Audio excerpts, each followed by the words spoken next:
Hello viewers, நான் உங்கள் கௌசி. நீங்கள் பார்த்துட்ருக்கிறது அக்னி சிறகு.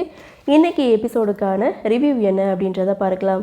ஃபஸ்ட்டு சீனை பொறுத்த வரைக்கும் அந்த நகையை திருடினது சிவகாமி தான் அப்படின்னு சொல்லி ராஜா சேதுபதி போலீஸ்கிட்ட சொல்லிடுறாங்க. அதாவது நீங்கள் கூட்டிகிட்டு போங்க, ஆனால் பார்த்து விசாரிங்க அப்படின்னு சொல்லி கூட்டிகிட்டு போக சொன்னதுமே இங்கே சிவகாமி நான் திருடலை, என்னை நம்புங்க அப்படின்னு சொல்லி ராஜா சேதுபதியோட காலில் விழுந்து கெஞ்சுறாங்க, கதறாங்க. ஆனால் ராஜா சேதுபதி சைலண்ட்டாக நிற்கிறதுனால சிவகாமி தான் அந்த நகையை திருடினாங்க அப்படின்ற மாதிரி ஒரு முடிவுக்கே வர்றாங்க. ஸோ அந்த இடத்துலையே சிவகாமியோட உயிர் போயிடுது. ஸோ இதை பார்த்த மகேஸ்வரி, அம்மா இல்லாத உலகத்தில் நாங்கள் எப்படி அப்படின்னு சொல்லிட்டு மகேஸ்வரியும் அந்த இடத்துல ஒரு தவறான ஒரு முடிவை எடுக்கிறாங்க. ஸோ டயத்தில் 2 உயிரும் போகுது. அதை பார்த்து சாமுண்டீஸ்வரியும் சந்திராவும் கதறி அலறாங்க.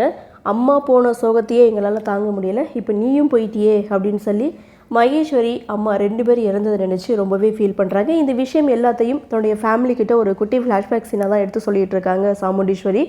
ஸோ இதை பார்த்த சாமுண்டீஸ்வரியோடைய பொண்ணுங்க எல்லாரும் அம்மாவை பெருமையாக நினைக்கிறாங்க. ஏன்னா அந்த ஒரு சூழ்நிலையில் நாங்களாம் இருந்திருந்தோம்னா கண்டிப்பாக துவண்டு போயிருப்போம். ஒரு அயன் லேடியாக நீங்கள் எல்லோரும் எதிர்த்து இந்த நிலைமைக்கு வந்திருக்கீங்க அப்படின்னு சொல்லி ரேவதி, ரோகிணி எல்லாருமே தன்னுடைய அம்மாவை நினச்சி ரொம்பவே பெருமைப்படுறாங்க.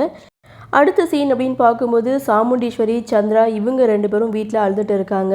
அம்மாவும் அக்காவும் ஒரே நாளையில் அவங்கள விட்டுட்டு போயிட்டாங்க. இதை நினச்சி அழுதுட்டு உட்காந்துட்டு இருக்காங்க. அங்கே வந்த ஒரு அம்மா திருடனை பிடிச்சிட்டாங்க, கோவில் மாடத்தில் வச்சுருக்காங்க அப்படின்னு சொன்னதுமே சாமுண்டீஸ்வரி, சந்திரா, ராஜா சேதுபதி எல்லாருமே அங்கே போகிறாங்க.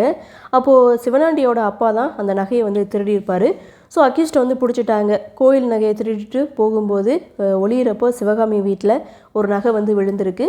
ஸோ மற்ற நகையெல்லாம் விற்க போகும்போது நாங்கள் பிடிச்சிட்டோம், இவங்க தான் அந்த கோயில் நகையை திருடியிருக்காங்க அப்படின்னு போலீஸ் ராஜா சேதுபதி கிட்ட சொல்கிறாங்க. இதை கேட்டதுமே கோவப்பட்ட சாமுண்டீஸ்வரி ஒரு அரிவாளை எடுத்துகிட்டு இவங்க 2 பேரையும் வெட்டிடுறாங்க. ஸோ இதுக்கெல்லாம் காரணம் நீங்கள் தான் அப்படின்னு சொல்லி ராஜா சேதுபதியை பார்த்து கோவப்படுறாங்க. உங்களை நிம்மதியாக நான் இருக்கவே விட மாட்டேன் அப்படின்னு சொல்லி இங்கே பயங்கர கோவத்தோட ராஜா சேதுபதி கிட்ட சொல்ல அப்படியே சீனை கட் பண்ணுறாங்க. ஒட்டுமொத்த ஃப்ளாஷ்பேக் சீனையும் இந்த இடத்துல தன்னுடைய ஃபேமிலி கிட்ட சாமுண்டீஸ்வரி எடுத்து சொல்கிறாங்க. கார்த்தி ஒரு பக்கம் நின்று கேட்டுட்ருக்காரு.